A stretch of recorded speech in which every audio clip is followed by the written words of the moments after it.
Something strange is happening inside Raiders headquarters, and Raider Nation is starting to notice. The building feels different. The hallways sound different. The front office moves different. After years of chaos, broken promises, and off-season headlines that led nowhere, the Silver and Black suddenly look like a team with a real plan for the first time in a long time. And the wildest part? The draft has not even started yet. Whispers out of Vegas suggest this upcoming class is about to hand the franchise something it has been chasing for over a decade, a true identity. You're about to see exactly why insiders are calling this the biggest turnaround setup in the entire NFL. The names alone tell the story. Klint Kubiak is now running the sideline with a calm, steady grip that fans have been begging for. John Spytek is building the roster with what he calls an intelligently aggressive approach, and every move so far has a purpose behind it. Tyler Linderbaum walked in as a 3-time Pro Bowl center on a deal worth $81 million over 3 years, instantly resetting the interior of the offensive line.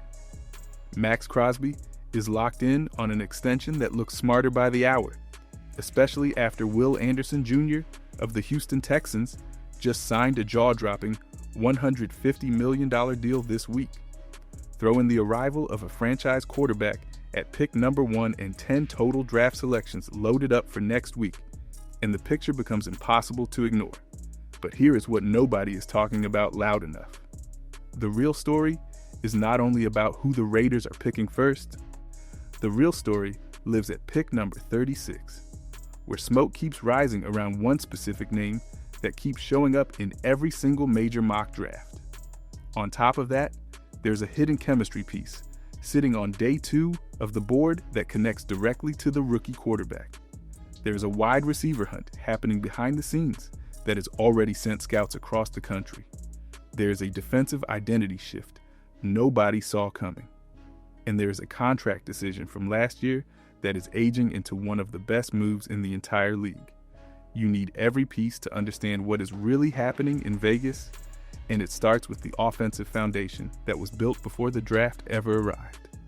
But before we get into that, hit that like and subscribe button for more Raiders and all the NFL content.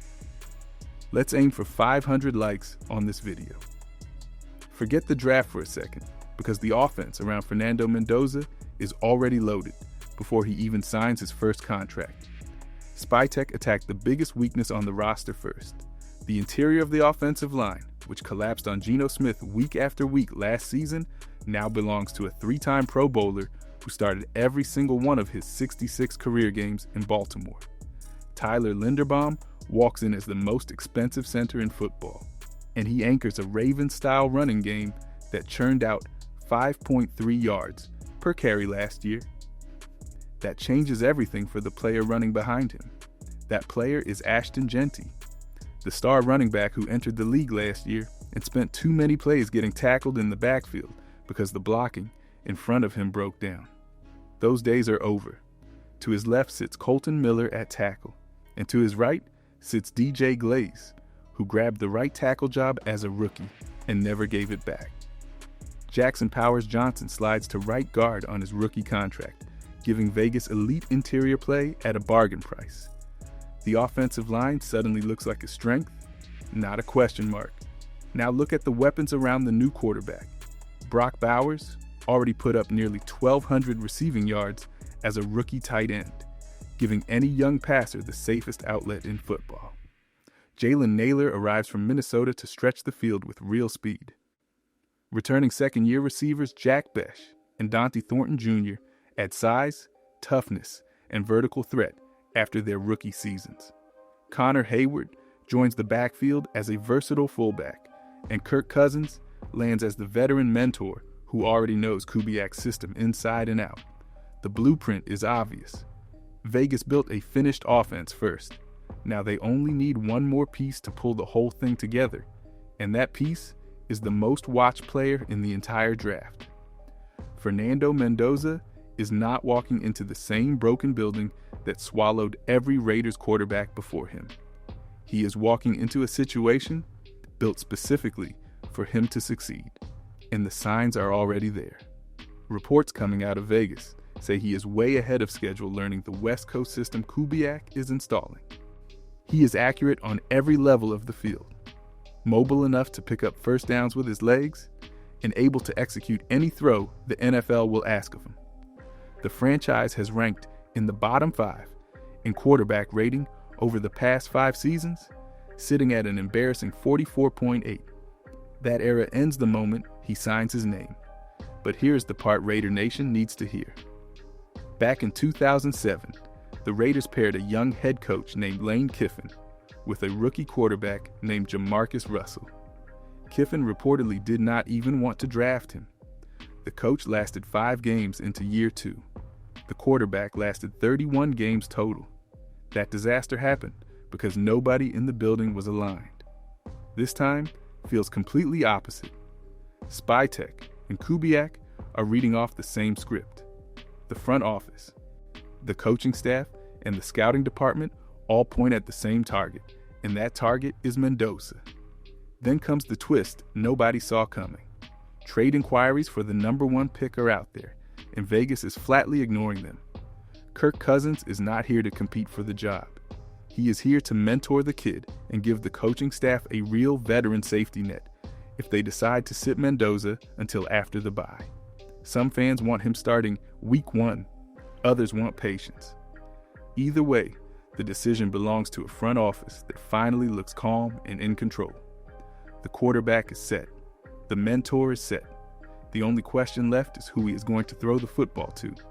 Behind closed doors, the Raiders scouting department has been grinding tape on wide receivers like their season depends on it. Because honestly, it kind of does. One deep threat changes everything for a young quarterback. Look at what Jackson Smith-Njigba did for the Seahawks last year.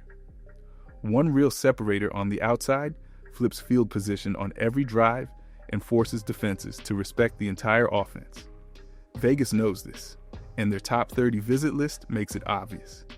Names like Zachariah Branch out of Georgia, Chris Bell, and Casey Conception from Texas A&M have all made their way through the building in recent weeks. Here's where the story takes a fascinating turn.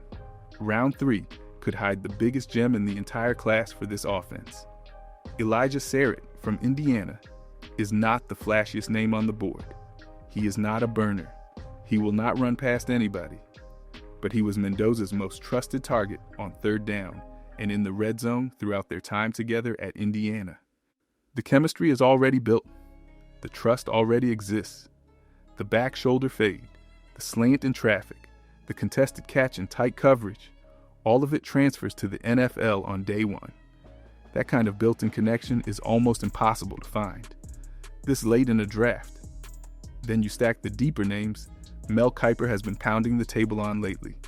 Tez Hurst out of Georgia State, Skylar Bell from Connecticut, Jacoby Lane out of USC, Dejon Stribling from Ole Miss, and the one Kiper is highest on, Chris Brazzell from Tennessee, standing 6'4" with 4.37 speed and a body type you almost never see at the position. If Vegas lands even one of these targets at the right spot, the offense goes from promising to dangerous. Now flip the coin over and look at the other side of the football. Because an equally big shift is happening there too. The defense Raider Nation watched collapse last season no longer exists. Rob Leonard takes over as defensive coordinator and brings the same scheme tree that produced nightmares for offenses in Minnesota and Baltimore. Travis Smith steps in as the new defensive line coach. The base shifts to a 3-4 front, and the personnel has been rebuilt around that identity. This is not a minor tweak. This is a full teardown and a complete rebuild, and the pieces already in the building tell you exactly what Vegas wants to become. Max Crosby anchors the edge after recovering from a torn meniscus, and he looks hungrier than ever. Next to him arrives Kwity Paye, a proven starting edge from Indianapolis with over 30 career sacks and enough juice to pair cleanly with Crosby for years. Malcolm Koonce got resigned. Tyree Wilson and Charles Snowden give real depth behind the top two.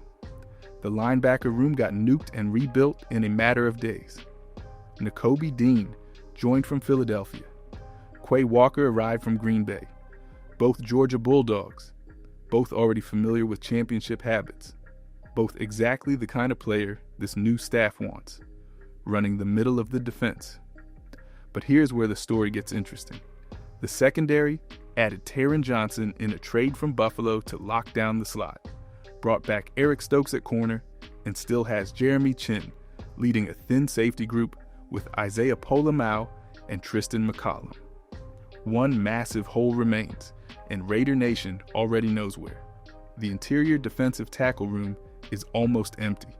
Thomas Booker is solid, but there is no immovable nose tackle. With Christian Wilkins now a serious question mark despite his massive contract, the need is screaming at Vegas from every direction. That need connects directly to the loudest whisper circling the entire draft, and it is about to change everything you thought you knew about pick 36. This week, one contract announcement made every Raiders fan smile in a way they did not even expect. Will Anderson Jr. of the Houston Texans signed a deal worth $150 million over 3 years, with $134 million fully guaranteed. That works out to $50 million per season, the first non-quarterback in NFL history to cross that line. The edge rusher market exploded, and suddenly, the extension Max Crosby signed last year became one of the smartest contracts in the entire league. Look at the numbers and try not to shake your head. Crosby signed for roughly $106 million over 3 years with $91 million guaranteed. His structure starts high, then drops significantly, somewhere around $36 million in year one, down to $29 million, then $27 million, then back up to $28 million at the end. Even better, Vegas holds a completely clean out after year 2 with zero dead money. If anything changes, they walk away without a scratch. You rarely see structure this team-friendly on a superstar deal. Now stack the current edge rusher market on top of that, and the gap becomes absurd. Micah Parsons at $46.5 million per year, Aiden Hutchinson at $45 million, TJ Watt at $41 million, Myles Garrett and Danielle Hunter both at $40 million, Nick Bosa at $35 million. Crosby outplays every one of those contracts based on value. And here's the hidden genius of the whole roster build. Look at Detroit paying Jared Goff over $50 million and Hutchinson $45 million at the same time, leaving almost no room anywhere else. Vegas avoids that trap completely. Mendoza arrives on a cheap rookie deal. Crosby is locked in below market. That leaves real money to spend on stars at other positions. And that flexibility connects directly to the name drawing the loudest smoke on draft weekend. One name keeps surfacing over and over again, and Raider Nation needs to pay very close attention. Mel Kiper's final mock has him landing in Vegas. Dane Brugler's 7-round projection has him landing in Vegas. Field Yates went the same direction. Even Peter Schrager's expert mock, the one built off calls to front office insiders across the league, refuses to take him off the board before pick 36. When 4 of the most connected voices in the entire business line up on the same prediction, something real is happening behind the scenes. The name is Caden McDonald, defensive tackle out of Ohio State. The signals out of Vegas are loud enough to hear from across the country. The Raiders held an official top 30 visit with him. Multiple front office members and coaches flew out to attend the Ohio State Pro Day. Meetings happened at the Combine. That is the exact same trail Vegas walked last year with the players they eventually drafted. The profile itself is massive in every sense. 6'3", 326 pounds, immovable in the middle of the line. His 2025 season produced 65 tackles, 9 tackles for loss, and a Pro Football Focus run defense grade of 91.2, the best mark at his position in college football. But here's the part that fits the new Raiders' identity perfectly. Rob Leonard's 3-4 scheme needs a true nose tackle who stuffs the run and swallows double teams, so the linebackers behind him run free. McDonald does exactly that. On top of that, he checks every single character box this regime wants. 2-time Ohio State Scholar athlete, academic, all Big Ten honoree, ambassador for Ronald McDonald House Charities, a coachable leader who knows what winning looks like after playing inside the most dominant defensive line in college football. If Vegas lands him at 36, the rebuild takes a huge leap forward. But he is only one of 10 selections, and the rest of the board hides an even bigger secret. The Raiders are walking into this draft with 10 total picks, and the internal target is clear. Walk away from Pittsburgh with 3 new starters, not named Fernando Mendoza. Add the quarterback to that list, and you end up with 4. That kind of haul changes a franchise overnight. The picks sit at 1, 36, 67, 102, 117, 134, 175, 185, 208, and 219. Every slot matters, and every slot has a target already circled. Watch the safety position on day 2 and 3.